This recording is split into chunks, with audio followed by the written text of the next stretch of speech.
You ask Tiger to solve. This deals with linear equations with one unknown.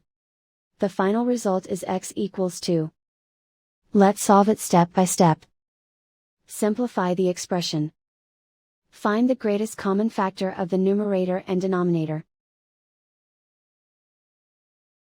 Factor out and cancel the greatest common factor. Swap sides. Isolate the x. Multiply both sides by 14. Group like terms. Multiply the coefficients. Simplify the fraction.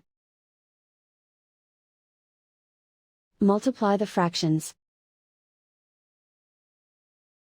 Find the greatest common factor of the numerator and denominator. Factor out and cancel the greatest common factor.